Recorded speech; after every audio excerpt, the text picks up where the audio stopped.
uh, just so people know, when Kathleen asked me to do this symposium, I thought about it a lot, and I teach a pedagogy class at San Francisco Conservatory.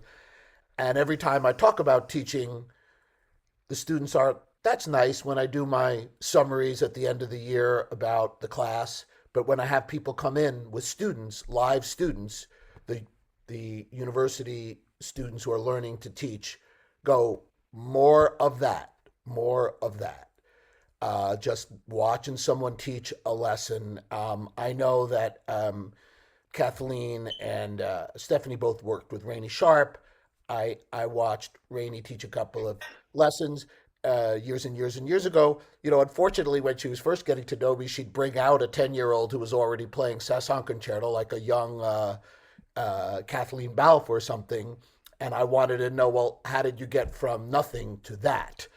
But in the meantime, Julie, for many, many years, I've seen a stream of fantastically well prepared cellists who I got to teach as high school students getting ready for conservatory auditions, who were set up beautifully, were ergonomically in beautiful shape, played beautifully, and loved music. That was a really, really important component of it. Loved music, loved playing cello, were happy, whole human beings. So somehow had that balance of getting a lot of skill and also being intact as people and musicians. So I thought we might watch her teach a little bit and talk about it. We'll live with the sound. Afterwards, we'll have some Q&A, and then I'm going to demonstrate a few things and talk about some of my teaching order of method books for early students and a couple of exercises. So that's what we're doing today. And Stephanie, you don't need to tell anybody my bio. Most of the people here know who I am, and bios are boring. Oh, Uh, I'm going to still read it again. So, thank you yeah. everybody for attending today. Welcome to the ASTA Symposium. My name's Stephanie Chow, and thank you very much, Kathleen Banfas is our CalASTA San Francisco president, and we really thank you for attending our symposium today. So today we have a wonderful guest speaker. Andy Luchansky is going to be performing, I mean, saying, giving us, not performing, but telling us his expertise. And I would like to read his bio very quickly. So I just had it. I'm sorry. Let me pull it up. Aha. So Andrew Luchansky is a professor of cello and chamber music at the California State University Sacramento School of Music. He earned a BM from New England Conservatory and an MM from the from the State University of New York, Stony Brook, studying with cellist Lawrence Lesser and Timothy Eddy. So Mr. Luchansky has appeared as an orchestra and chamber musician at Avery Fisher and Carnegie Hall and throughout the United States. As a soloist, he has performed at the Dea International Music Festival in Spain and as a member of Camerata Dea in Italy and Denmark. Mr. Luchansky teaches string pedagogy at the San Francisco Conservatory of Music and teaches cello and coaches chamber music at the San Francisco Conservatory Pre-College. He has been heard on National Public Radio's Performance Today and has recorded for Deutsche Grammophon. So Mr. Luchansky is the founder of the CSUS String Project and the artistic director of the New Millennium Chamber Music Series. In May, he will retire from his duties at CSU Sacramento to focus more on his teaching in the Bay Area. And I'd like to say that I'm also um, I would have a former student of Luchansky, so we really, really appreciate Luchansky, Andy, you being here today and giving us your wisdom.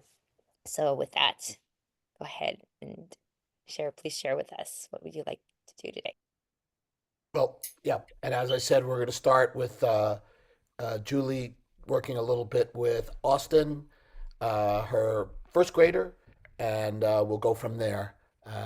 So, welcome everyone, and thanks for your patience with the technical stuff. I really appreciate it. So as you can see, I'm very light challenged at the moment.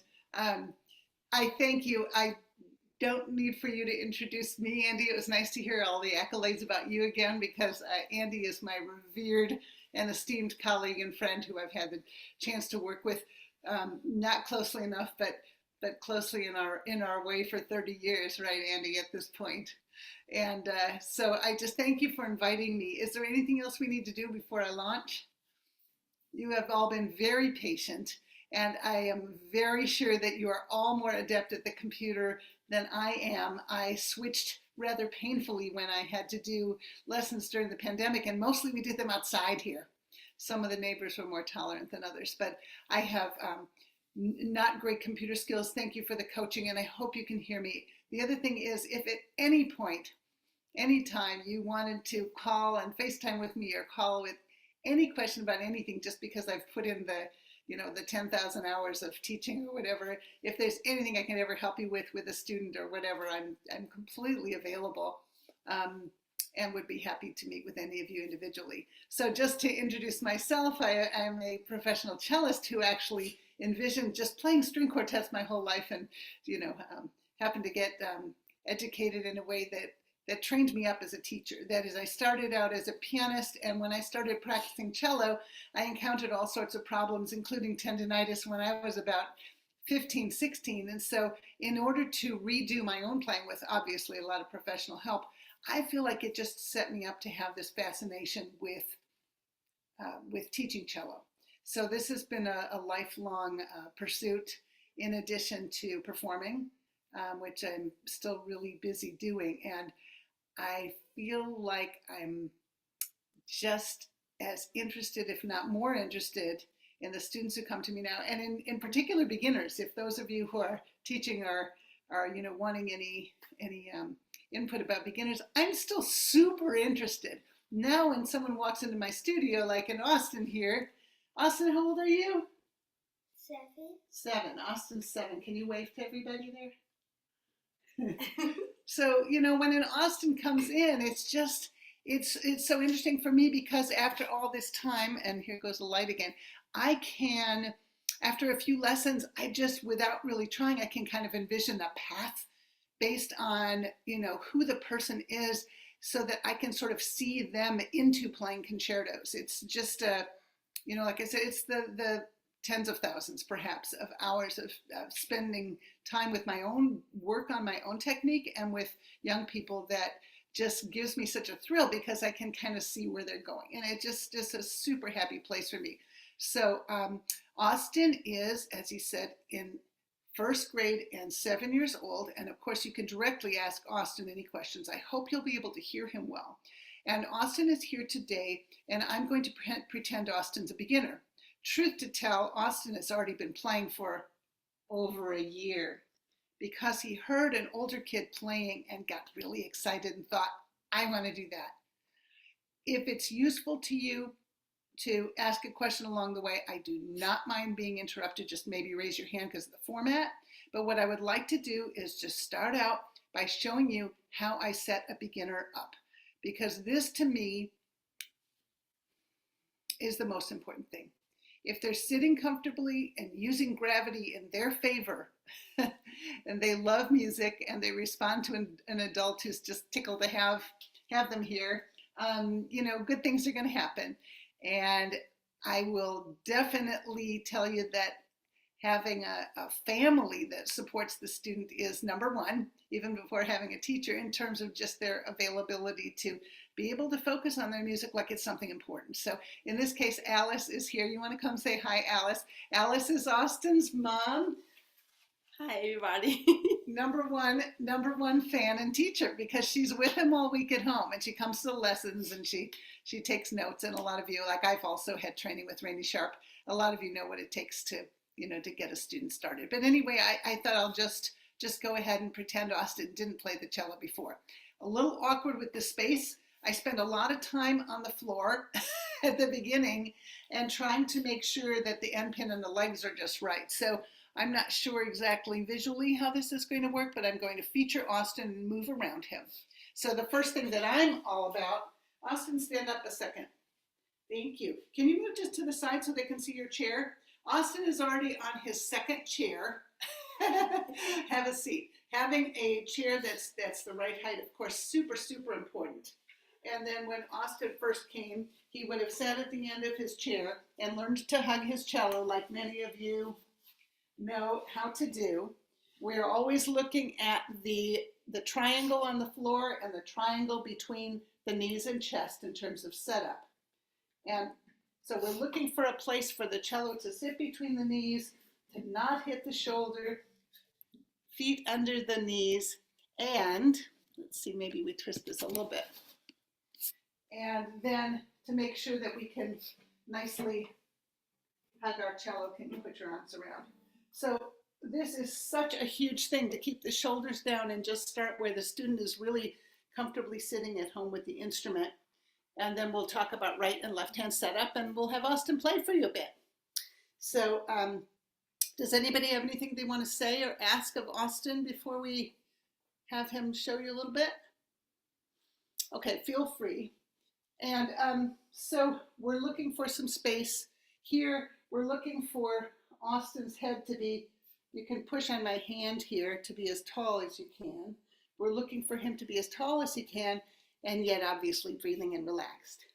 So he has the cello sitting more or less up and down. He can put his arms around it. He can also fly your arms away so that he's free, so the cello is nicely resting.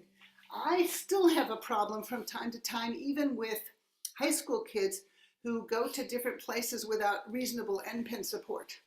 And honest to God, it's sort of like a beginner trying to play. End pin support is so huge, so whether you use the circle or the strap or whatever it is, to make sure that that end pin is not making your left hand want to grab the neck is a huge deal.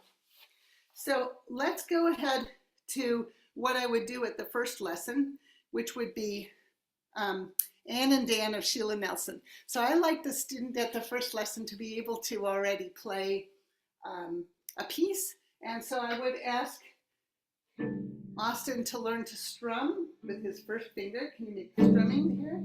Nice circles, circles. Good. And then if you show me your thumb, then go ahead this way. Yeah. So that's kind of how I teach up bow and down bow before the bow appears. And then next we would be doing some pizzicato. At this point, I'm asking Austin to put his thumb here, and he's going to go ahead. And you're going to pluck A and D. And can you pluck A, D, A, D?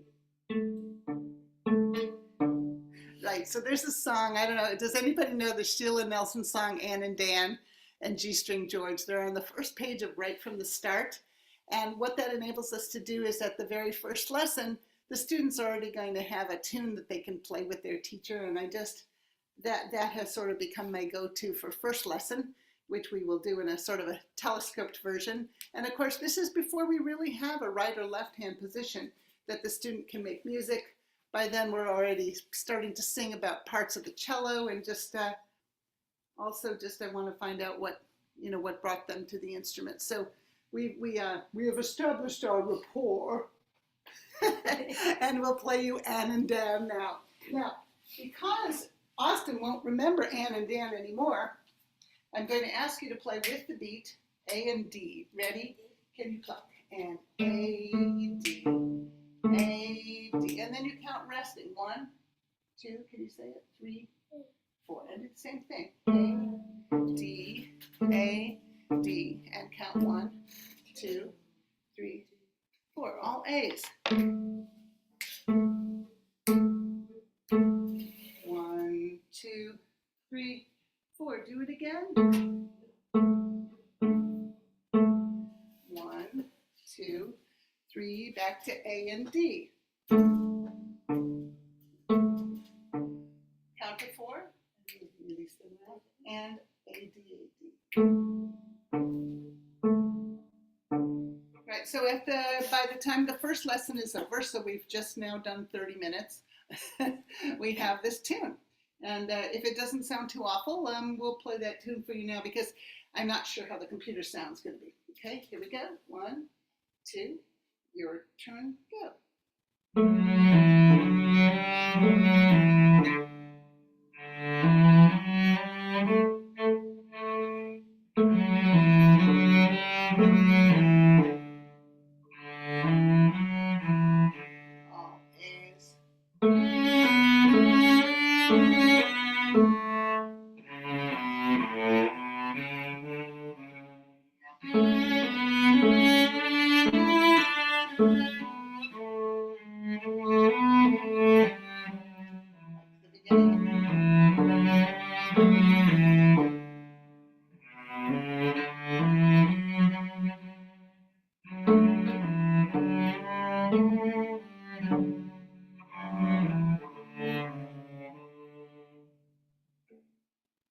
At this point, Austin's going to stand up and we're going to applaud.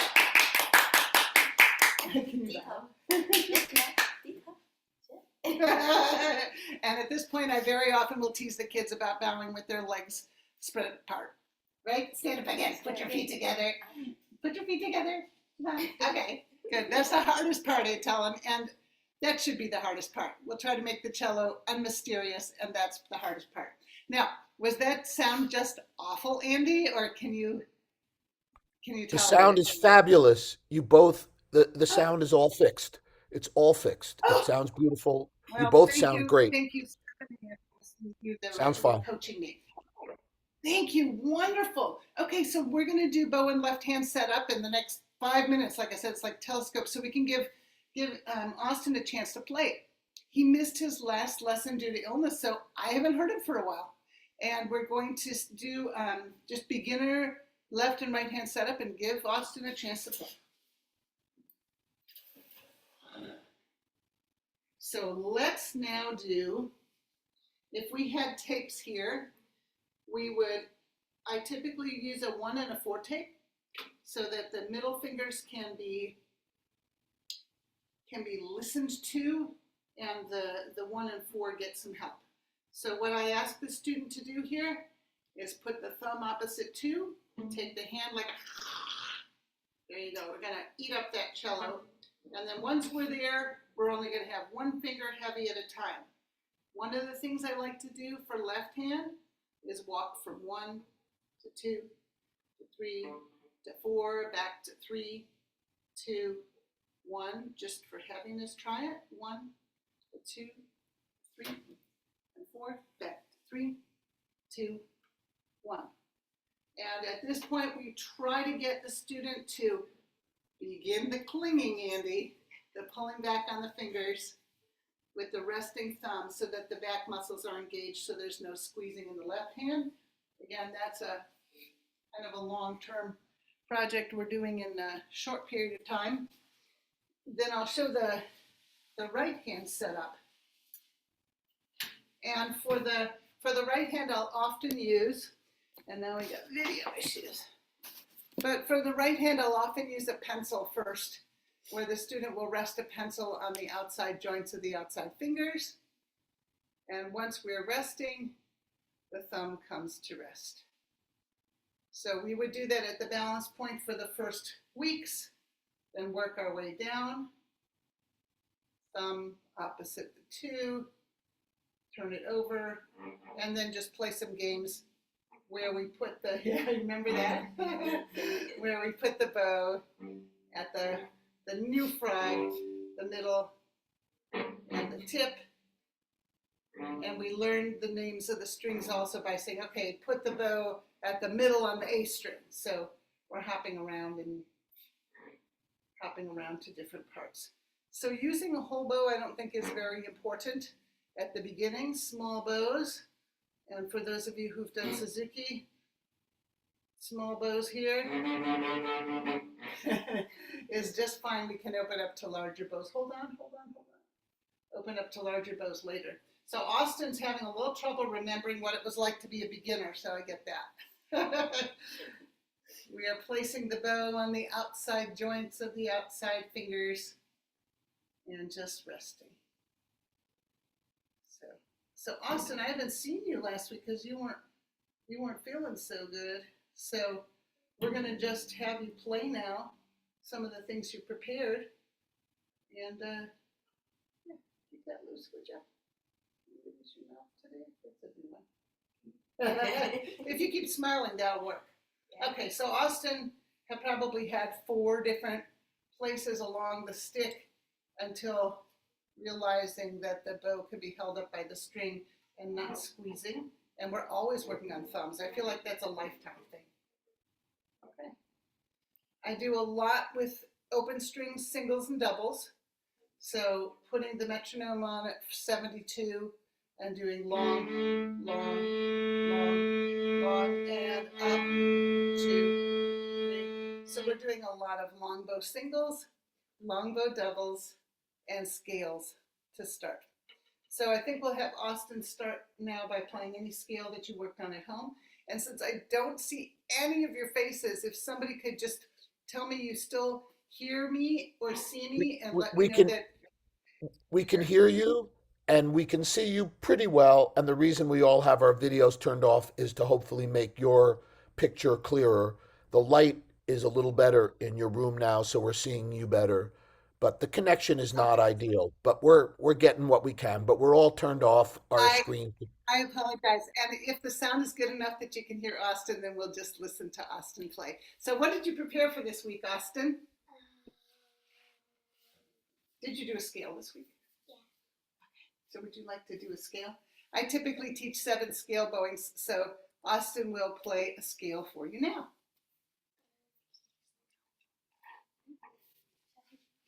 So scale for everybody, please.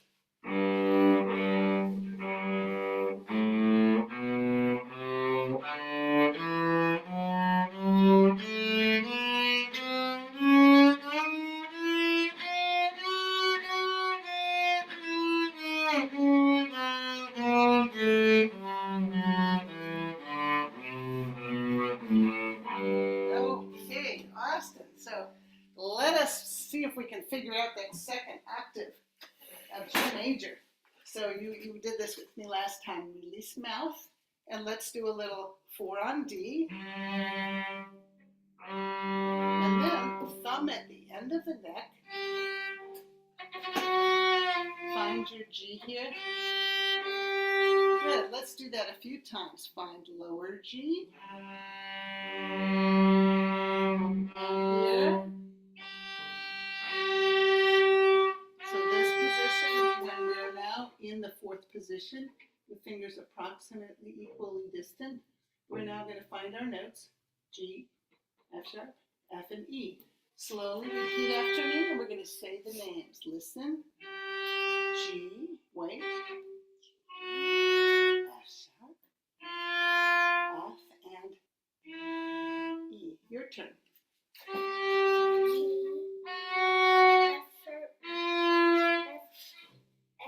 And can you bring that E into tune? Good. Do the same thing again. So watch my fingers, they're very close together. Watch.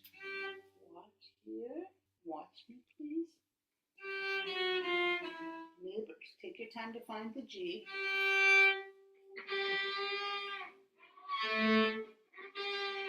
Good. Line up all the fingers quite neighborly. Okay, and only one finger heavy at a time. Okay. Take your time, don't spread them out that far because they don't go that far. Ready, and go. And.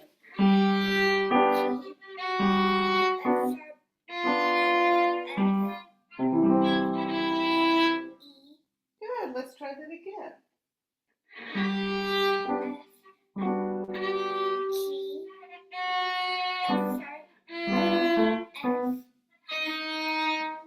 One more time, listen to them. Listen first.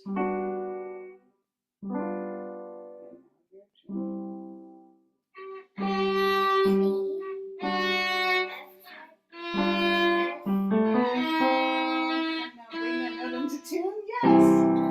Excellent. So we're just going to do the top part of G scale. This one, watch me please. Find it.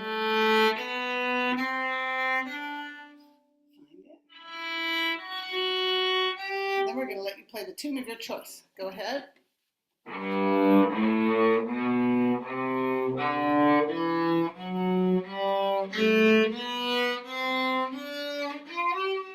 Let's try the 1 at the end of the neck.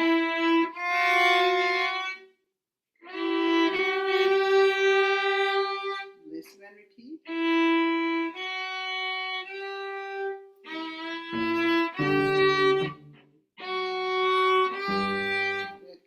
count slowly with me. 4, 3, 1.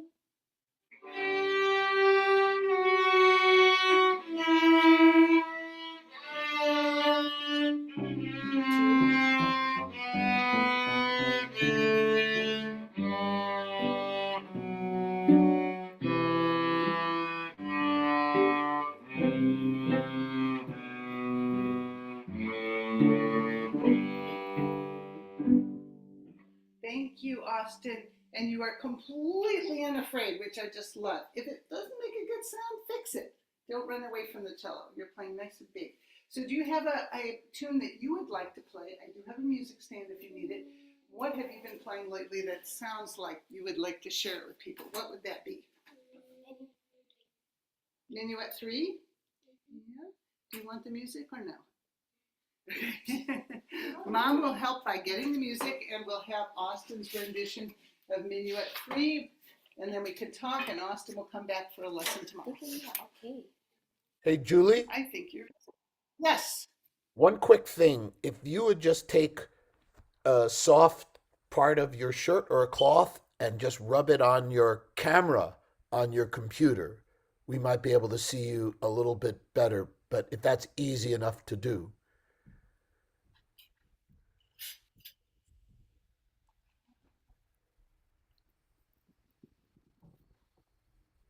Better? A little better. Great, thanks. Gosh, I didn't even realize I was smudgy. Okay, live and learn. And we're all about live and learn here, huh? So Austin is now going to play for you the Minuet number 3 by J.S. Bach, and then we'll work a little bit, and then we can talk, and then Andy will tell you all about his string project and Your what he your wants to your talk about. screen just went dark. I shouldn't have bothered you. Oh, there, it's good. Beautiful.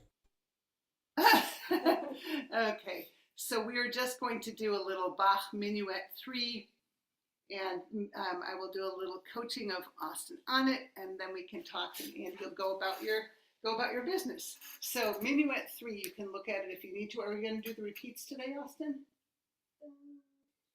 Okay, show everybody how you do wiggles with your bow that remind you not to squeeze here. Okay, do your bow wiggles. Good. Set the bow on the string. Make sure that the string is helping to hold the bow up. And can you make sure your note is good here? Find your first note. Great. All right, a little intro for you.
Stop you right here, right now. Can we just play 3 blind mice? Listen to me. Find the notes.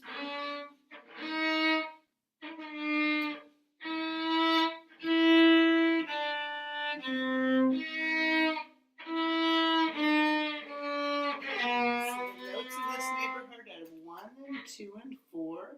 C and listen, please. C and D and E. Can we play C, D, E? Listen first. One word 2 usually is.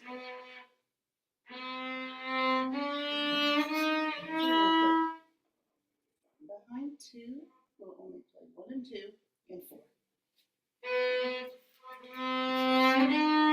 Only 1 and 2 and 4. Watch me.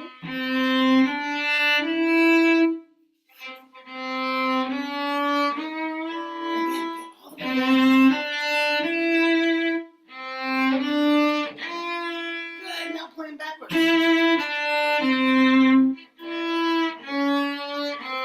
It's 1 position. Thumb behind 2 and reach your 1 back. And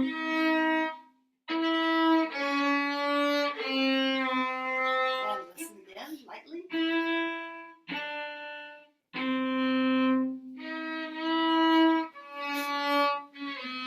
So as we all know, what enables us to play in open position is thumb goes behind 2, so this guy can reach way back if he needs to. Can we try that again on the E? Go ahead. Wait, just get the E. Good, now just the D. And reach back. Good, try that one more time after getting a nice bowl.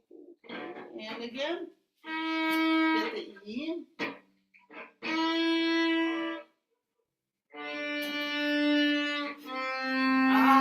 There's our raw material, okay? So, and we can tell when it sounds good, right?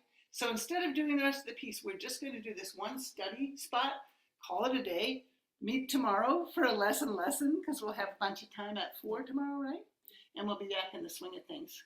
So, Austin, can you give me this? Just give me that. E, C. Good.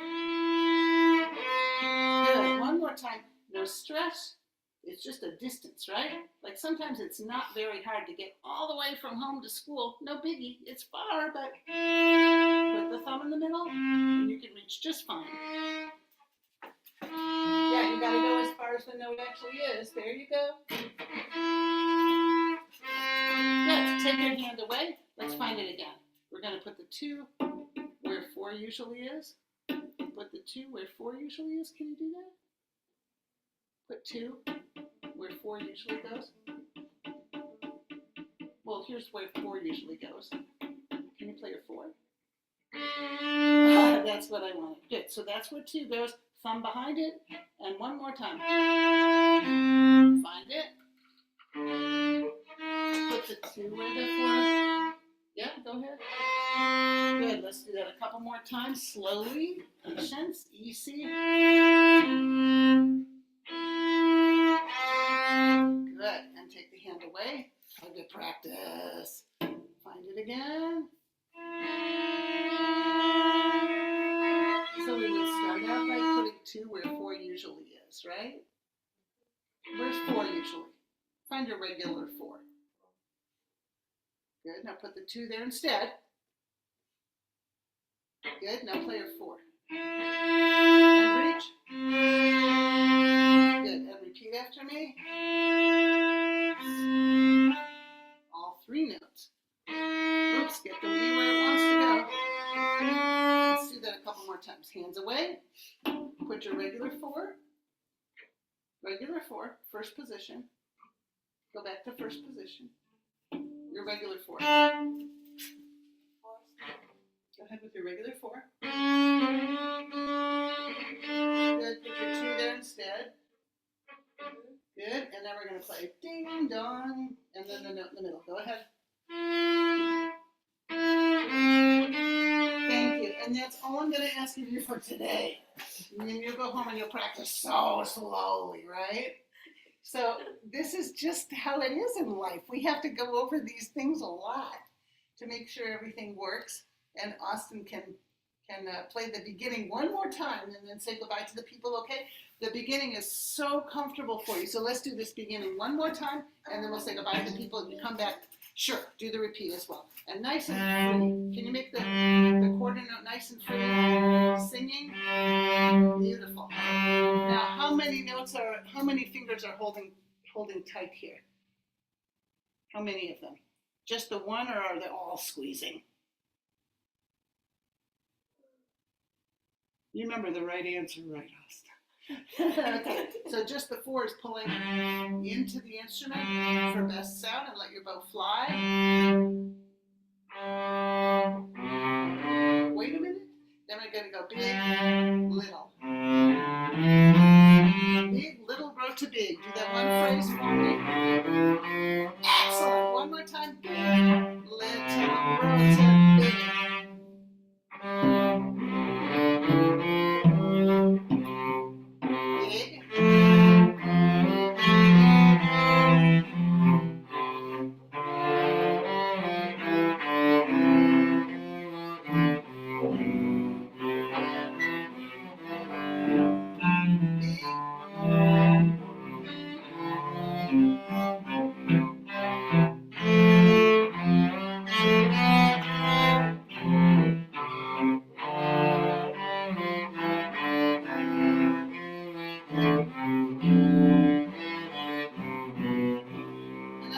Stop you. That's beautiful. I'm going to ask you, Austin, what is one thing you like about the cello?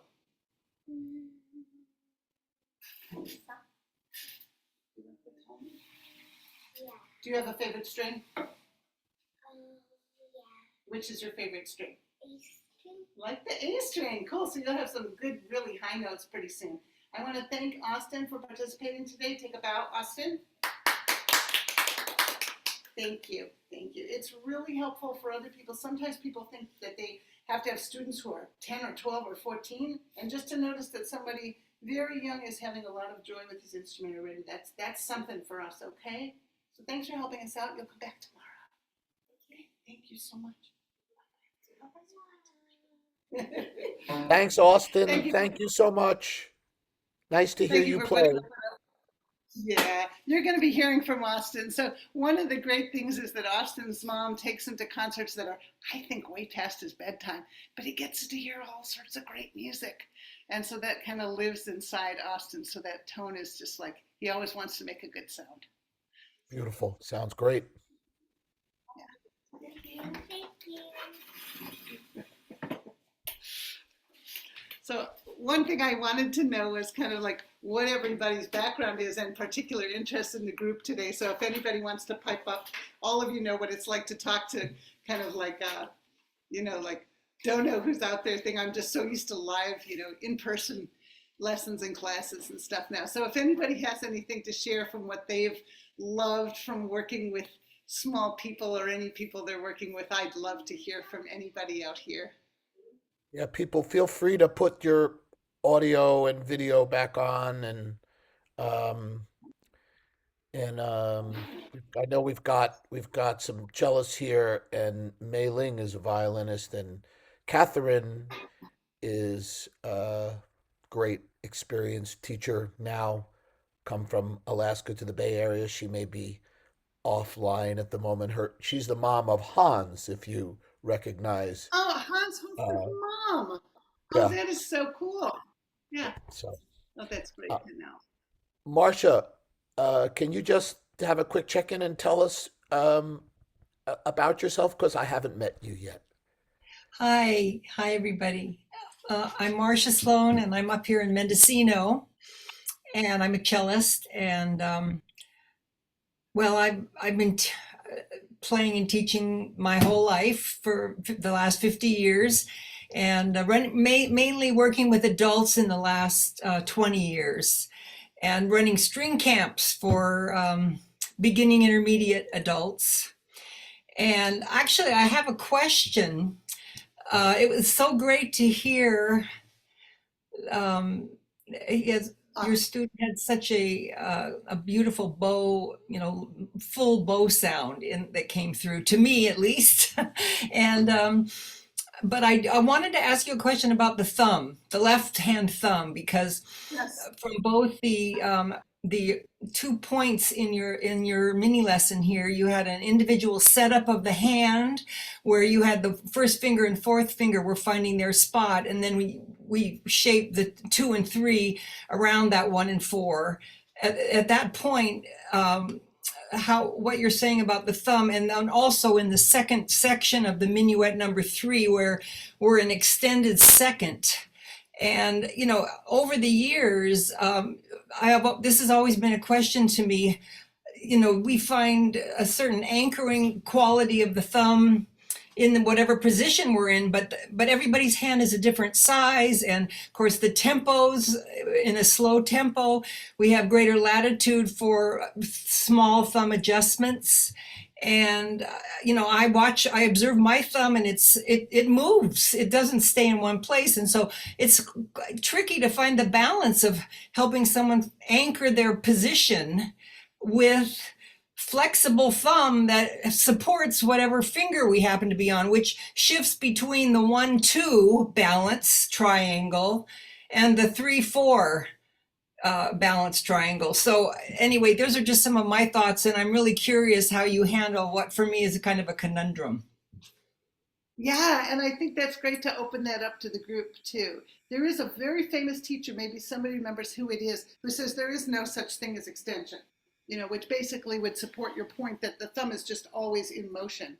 So the thing that I think has been helpful for me is to have the thumb, the idea of any position, the idea, for instance, of having the outside joints of the outside fingers cross the stick. All these things are points of reference and jumping off points. So being dogmatic is something that never has worked for me. However, having a jumping off point, and metaphors come to mind like crazy. The older I get, the more metaphors. So I'm just thinking of like some kind of an ethical or religious upbringing that has like any underpinnings, and then from there you're working your way out into the world, right? So just having this idea that for extension the thumb is behind too, but that it's empty. And my favorite metaphor, and the kids really respond to this, is that the thumb, it may touch, it may just very lightly be there, but more likely it's just organizing the hand. So my metaphor for that is the mom in many cases, which works really well. It's like you want the mom to be there, help organize things, get things set up, but you don't want that pushing there. You don't want the locking down. And so for the thumb to be basically behind 2 and rocking back and forth between 1 and 4, you'll notice the thumb is not stuck, but it's approximately there so you can do the reach. I mean, I think what you're saying is exactly right. It's like you can't have a thumb that is inflexible and unable to move. But that's pretty much where, if you had to describe it being behind a finger, that I would. And then, yes, in our own playing, it depends entirely on how quickly you're going as to the thumb either just moving along or staying in one place. So yes to all of the above. And feel free to respond back, or anybody else who wants to talk about that. The thumb is always an issue, but that's my idea. It has a general place, but then it's empty because we're spending all our energy clinging to the front. And it's parallel to the bow, where we're spending all our energy hanging down and as little energy as possible grabbing the thumb. I'm going to just pipe in for 1 second. It's great question. And thanks, Julie, for making this work under a difficult text situation. An interesting thing about the thumb that I think we forget is, Marcia, you were talking about the third finger side of the hand, and the first and second, maybe. Did I detect some of that in your question? And the what's really important is the relationship of the 2 bones coming down from the elbow, which provide a lot of the power for the hand. And I forget the names. The one on the thumb side, I don't know if that's the ulna, and which one is the radius. Does anybody know that from anatomy? But if you grab this bone here, also that the students with the thumb are really rubbed from fingertip to elbow, so that they can always imagine that their thumb, particularly in the left hand, is not this little thing that's not good at anything except counterbalancing, but that it's very, very long, goes all the way out to the elbow, but that the rotation in terms of the movable thumb, yeah, we're all aware of these micro adjustments we make under the fingerboard, which is what Julie was talking about a little bit, and Marcia, you're talking about depending upon, and Julie too, about how much time. Obviously, in fast playing, you can't move it around so much, but that it does, when you rotate the arm, it does turn so that when it's opposing four, it's flatter, but when it's sorry, I got something in my throat. When you're back on one, the thumb has turned. That I think one of the ways people grab and overstabilize the thumb is to think that it's supposed to be flat all the time. And also, that's true in thumb position. When you're playing a note on your thumb, the thumb is not square like this. It's turned back a little bit, the same way we're turned back on one. But on four, we're more square. So that the thumb, we think of the thumb being like a nut, which it serves the purpose of being an open string like the nut. It creates that fifth, but that's, I think, maybe a way that leads to problems with people feeling like, I can't move my thumb. You know, when you're playing in thumb position, it pivots a little bit. And the person that Julie, I'm pretty sure, was talking about is no extensions was Greenhouse. And I'm, I guess, a grand student of his because Tim Eddy was a Greenhouse student and his assistant eventually. But that this rotation, and Starker talks about this all the time. This is a thing that Starker and Greenhouse had in common. This kind of rotation will keep maybe from the thumb grabbing a little bit, which is, and Catherine, I know you can weigh in on violin, the function of the thumb. I'd love to have your thoughts about that in terms of what you guys are doing over there. If you'd say something, Catherine, a great teacher, important person in the string world for a long time, who's now nearer us. She was in Alaska for a long time. So, you lovely people, I am going to have to listen to the rest of this recording later. I'm super interested in the dialogue part. Um, and I have the lovely pleasure of accompanying Augustin Hadlich, the violinist, this afternoon with Sacramento Philharmonic. He's playing Brahms Concerto. He played it last night. It's dreamy. He's just the most lyrical player. So that joy is what awaits me. And then I'll listen back to the recording because I'm always interested in these conversations about these topics. And thank you for including me and coaching me. And we will meet again. Thank you all so much. Thank you, Julie. Thanks so much. Bye-bye. Bye. Have a great concert. Enjoy Beethoven 7 too. Thank you for inviting me. I shall. Take care. Bye-bye. Well, speaking of Hans, I had date night with my son last night. We heard the Takash Quartet with Jeremy Denk. What a gorgeous concert that was as well. Master players and such sparkling interpretation of old Warhorse Opus 18 number 1, Beethoven. Just brought it to life. Anyway, They're a great quartet, yeah. Not really sounding like Beethoven, it's just really sparkly.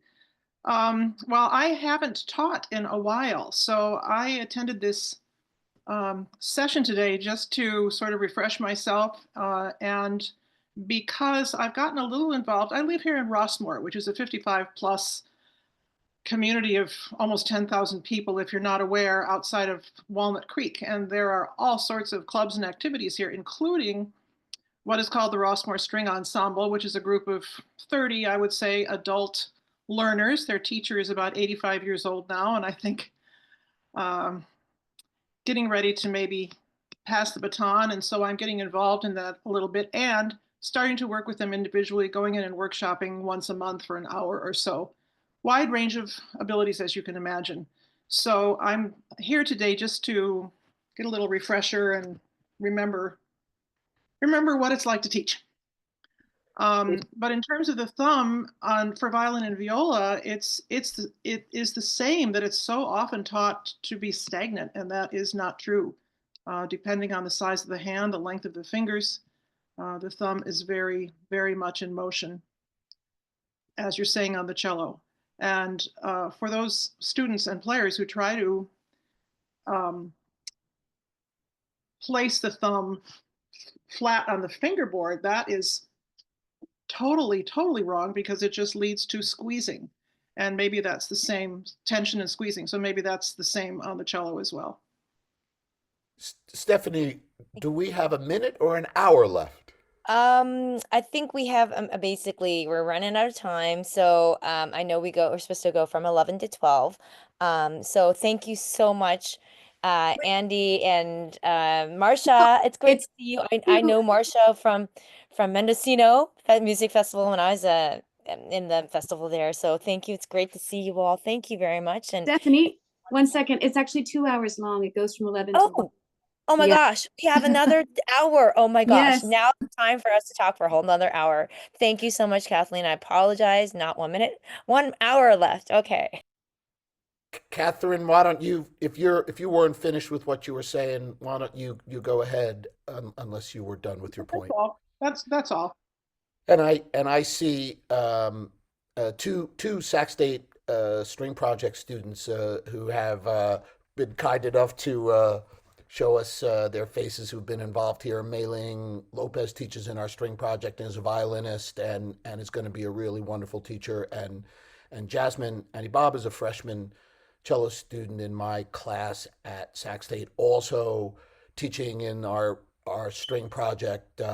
So I've gone ahead and sort of introduced them. Elena, will you say a quick hello and tell us a bit about yourself? Yeah, sure. Hi, Mei Ling. It's really good to see you. Jasmine, I've heard a lot about you, so it's good to see you as well. I am originally from Virginia. I got my bachelor's degree from Virginia Tech, where I worked at the string project there, and then was on faculty after I graduated as the director. Then my husband dragged me out to California, where I got my master's degree from Sac State, and also taught with the string project there. While I was in California, I also taught part-time at a public charter school for the arts. So I had some time, just part-time teaching in a public school in California. And now I teach in Las Vegas. I have a brand new orchestra program at a public charter school, not for the arts, but it is a classical school. So they're trying to move towards that. And I have almost 140 beginning students this year, spread across 5 classes, but still, that's a lot of the same thing multiple times a day. But yeah, I'm super happy to. I'm always learning, so I'm super happy to be here and watch some other lessons and have some discussions as well. And Elena, I really appreciate it, and I'm glad that you and Catherine are getting to sort of see each other. If she's willing, I may let her be a resource for you, because she's been around the block for a long time and has done what you're doing, and with great success. And we're all, when I hear of 140 students, staggering. And that you guys do what you do, and I'm called a teacher with one kid in a room who already knows how to play. Kathleen and Stephanie, if you could give me some guidance now. I had, and thank you all for your patience. I didn't realize that Julie didn't have a Zoom experience. I assumed she did. She's got so many students, but thanks for your patience with that. And I did get a few useful things out of watching that go down, as I hope you did as well. And she's amazing success as a teacher. Kathleen, Stephanie, should we take a break at this point, or should I go ahead with the stuff I was going to do? Why don't you all raise your hand if everybody wants like a 5 minute, or stretch, go to the bathroom, something, or carry on? What's the sense? Kathleen, Stephanie, what are your thoughts? If people are okay with going on, since we've just started discussion, I'm fine with it. But yeah, it's up to the participants. And Kathleen, then Kathleen would have to, if we took a break, might want to just leave our Zoom on and come back. So I don't know how, Kathleen, what you recommend, but I think we can go on if it's okay with everybody else. But Kathleen, what do you recommend? Whatever you guys wish. It's all free, so people need a break, we'll have a break. If you don't want a break yet and you want a little later, or just keep pushing through and then stop a little early is another option. So Any thoughts? Okay. All right. My daughter's going to come down and help me with tech for a minute. Now, I'm very cello oriented in the stuff I'm about to do, and I hope it has along the way. I think it will have some value across the instruments for those of you who teach cello, Marcia, Stephanie, Elena, Jasmine, Mei Ling, down the road, I imagine you're going to be teaching some cello and probably have you started doing any cello teaching in String Project yet? Very little. Okay. So you're Very little, mostly, like hand mostly, positions and stuff or finger positions. I was like, oh, you okay. guys do something different for F sharp and like on the D. And I was just like, wow, that's crazy. So that was fun. But yeah, Yeah. that's pretty much it. We don't need to go there yet. Okay. So this is my daughter Leah is my tech assistant. And she's over here and she's a senior in high school and is a violinist who went over to the what many of my friends would say is the good side. She's a violist now, and it has helps me with some of the tech stuff that I'm about to do. I just want to briefly say that um, uh, I'm blessed to be someone who teaches people who um, typically already play, and but I do teach a string pedagogy class, so I've done a lot of thinking about some of the basic stuff, and also, and so I want to talk today a bit about some sequencing for the books as I best see them being used, um, and but also just to go back and say that for those of you who are first teachers of people, Catherine, I know you've done that. Marcia, it sounds like you're doing that. Mailing, Jasmine, you are doing that. Aleda, you're doing it big time. Stephanie, I don't know if you're starting people, but to me the most important teacher is the first teacher. It's a profound difference of what you see on my end when I'm getting people in high school and college who their first teacher is. And of course, people have learned in a public school situation, was their first teacher a cellist? Uh, or were they a violinist? And there are telltale signs when they were a violinist. And Leah's violin teacher often would, in reverse, be having to tell us that bow arm is starting to look like a cello bow hold. And well, because my wife's also a cellist, and she's just around it all the time as a little as a young person. But then, of course, there are people who in public school settings have a wind player or a brass player teaching them to play, and those people are brave. But I've worked incredibly hard, and a lot of what the String Project is about is to stop that from happening, if possible, to have that first teacher play at least a string instrument and ideally the cello. But the first teacher is the most important teacher, in my opinion.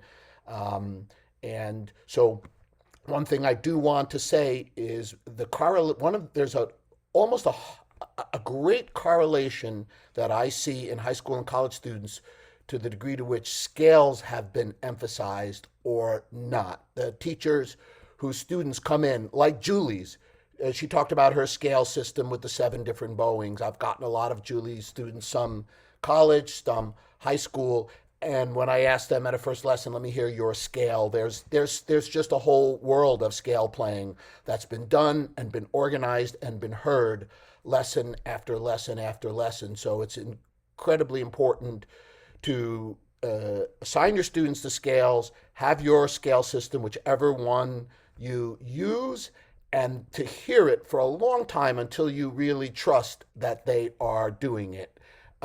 And there's so much to do in a lesson.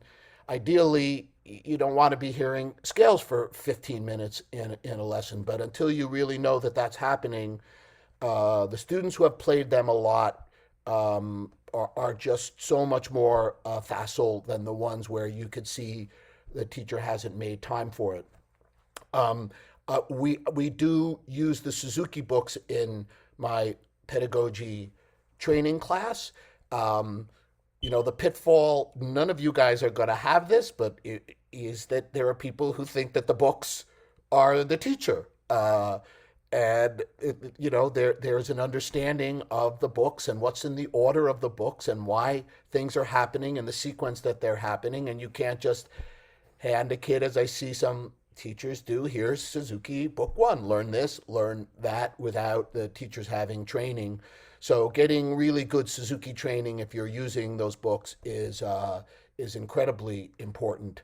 From there, I use the Fouillard Young Violoncellist Method. It may be looking backwards on your screen. It's this big yellow book, and this is an essential book. It for anybody. Stephanie, do you know this book and use it? Yes, actually, well, I've used that in my private lessons, and I know Irene Sharp that was the go-to book when she started her young students. She swore by it apparently. So I'm familiar with that. And also just to let you know, I do encounter beginners. I see a widespread spectrum because I'm in a middle school, but we have 3 different levels of orchestra. So I do teach some students fresh from, like, they come into me knowing from a different program, music program, foundation, coming, most of the students who've already taken a year, but there's students who join my class who have zero foundation. I have to teach them from scratch. So there's a wide range of abilities that I'm working with. Cool. That's so great to know. So this book is essential. If you don't know it, it's got uh, lessons, all of which have duets at the end of the lesson that you can play. Julie, one of the great things, when Rainey was a really advanced pianist, and Julie can play sonatas. The more piano chops you have, Jasmine and Meilig, your piano classes are so valuable to you as teachers if you can play in lessons. And that was one of the highlights of that little bit of lesson that we could sort of hear and sort of see, was that a young person could play some music at a first lesson because there's 90% of piano going along, and all they have to do is pitch some strings, and off they have some music to get them sparked. And this book, critical. And from this book, I go over to the Kummer violoncello method, and I start at around number 19. There's some introductory stuff in the beginning. And for the students, when they get into Kummer, there'll be, some of it will be a step back in terms of the level. It's not a direct forward motion from the Fouillard, which takes them all the way up into some thumb position stuff and through all the positions.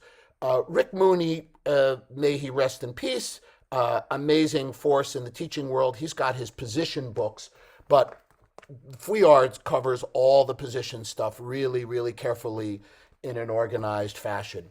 And then from Kummer, by the time it gets to the end, it's pretty advanced stuff, and it connects over to the Popper etude. So that's the order of the books for me. And now I'm going to jump over and ask my daughter to set up a little bit of how I might do some Kummer etudes with a student of mine. Sorry, 1 second. It's all good. It's all good. Everybody can stretch a little bit. This will take not long.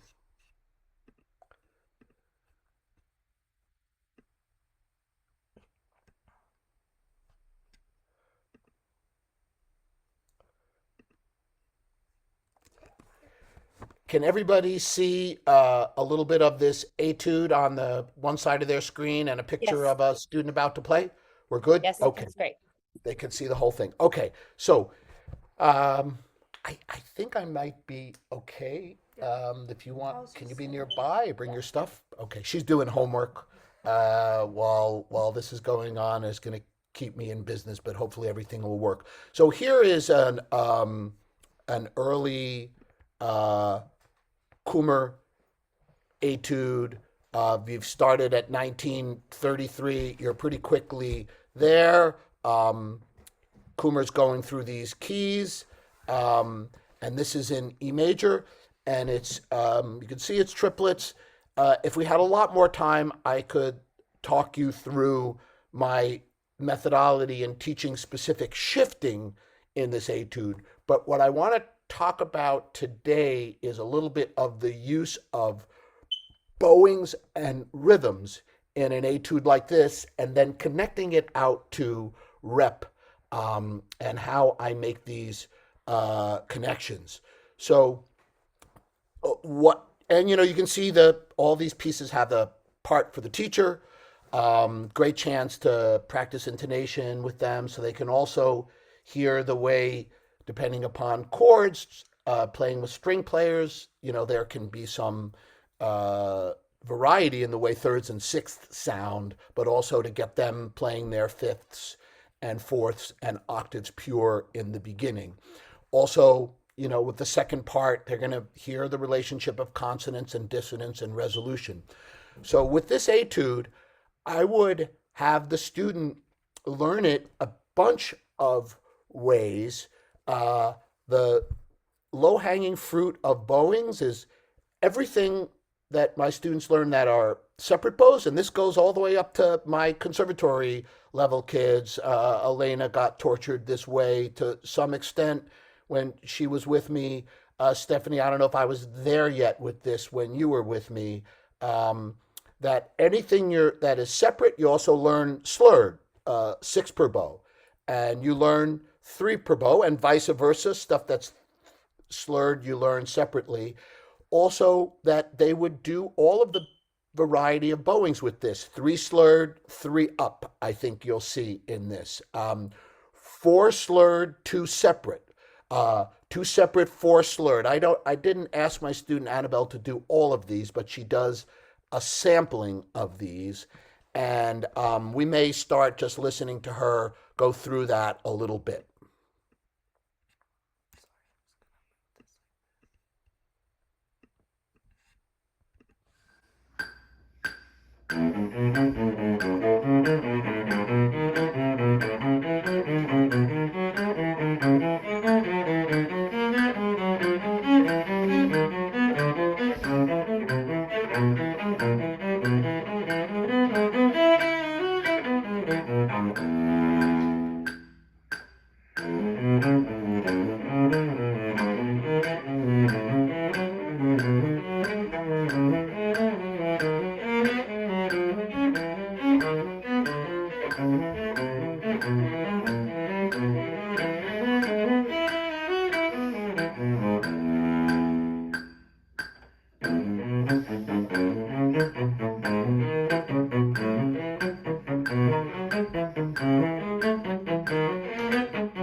Okay, I'm just gonna pause it there. And so as a hypercritical teacher I am, I'm sitting here thinking, a few things with her string crossings and bow angles need to be addressed, and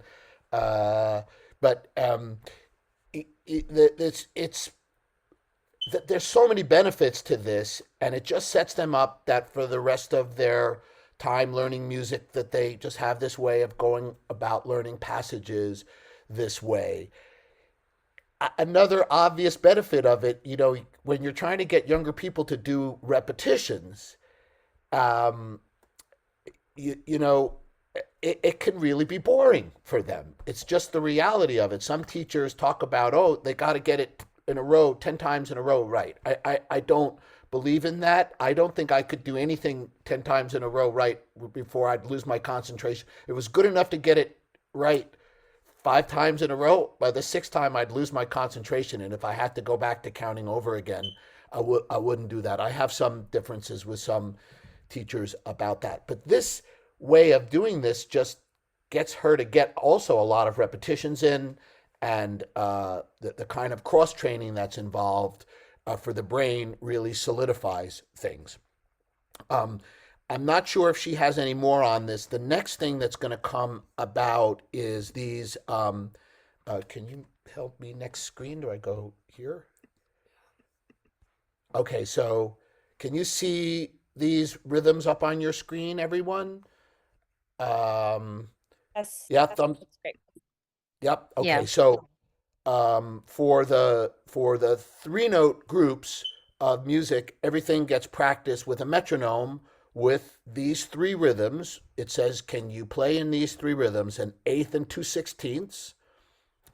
I then do 2/16 and an eighth, and then the last one is 16th, eighth, 16th, and this is also done with the metronome.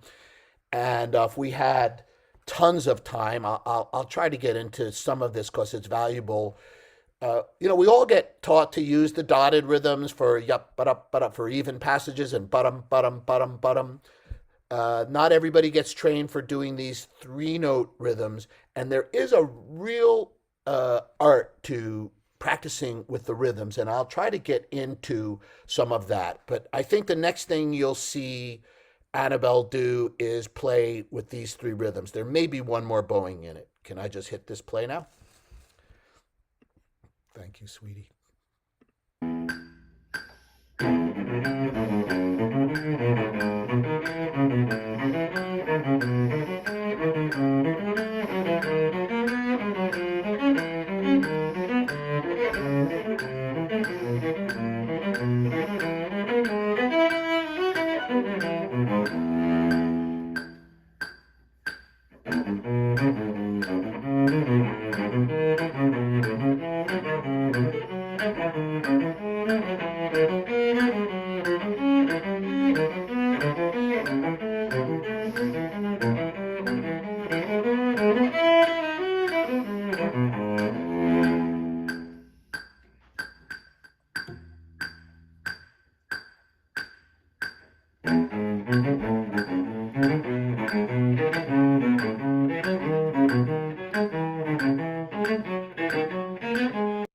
Okay, so you get the point. Any questions or comments at this point about any of this? I now can't see all of you. Thank you. Anybody, any thoughts? Is this helpful? Okay, so then the next connection I would make is pretty soon Annabelle's going to be playing Brahms' E minor sonata, which has got a lot of passages in triplets. And for the cellists in the room, you know this place, or most of you do, and they could then utilize this, and I wouldn't have to say anything about this is how you practice it. They would know to do bowings and rhythms for any passage like this, and would have a lot of practice doing that stuff on etudes and scales in the beginning, so it's just second nature to them, and that's what they're used to doing. So this is two sections from the Brahms Sonata, the opening, and then later on, kind of a running triplet passage that they would do all of the same stuff on. I do want to say, when doing the practice rhythms, in any kind of practice, there are some essential rules, and I might have let Annabelle violate a little bit one of the rules, which is it has to be in tune when you're learning it. For the building up of passage work, in the beginning, with any passage work that you're building up, the first and most important thing is to establish